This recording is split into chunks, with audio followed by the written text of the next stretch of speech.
Imagine you've painstakingly written a proposal for 3 months, only to have it rejected not by your boss, but by your boss's digital avatar.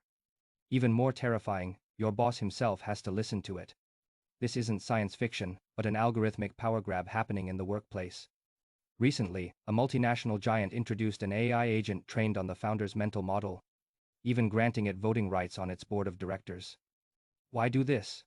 Because AI doesn't get tired, has no bias, and won't approve projects randomly just because it argued with its wife last night.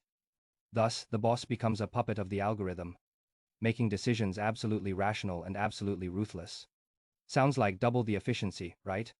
However, when a company completely loses its emotion, its collapse may not be far off. We often say that the core competitiveness in the AI era lies in humanized communication and cross-cultural understanding. Why? Because great decisions are often not calculated, but rather felt. Algorithms can calculate returns, but they cannot sense team morale. They can optimize costs, but they cannot understand the spirit of no expense spared. If the workplace is reduced to the clash of code, devoid of warmth and dreams, what's the difference between us and factory assembly line parts? This is what I've always emphasized as metacognition. We must learn to utilize AI's rationality, but never relinquish human intuition.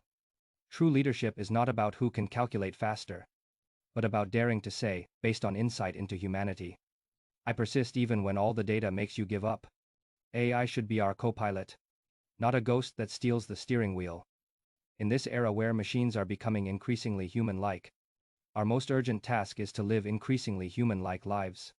In the AI wave, we need to protect humanity's last bastion. If your boss were replaced by AI, what would be the first thing you do? Leave your witty comments below, and let's envision the future together.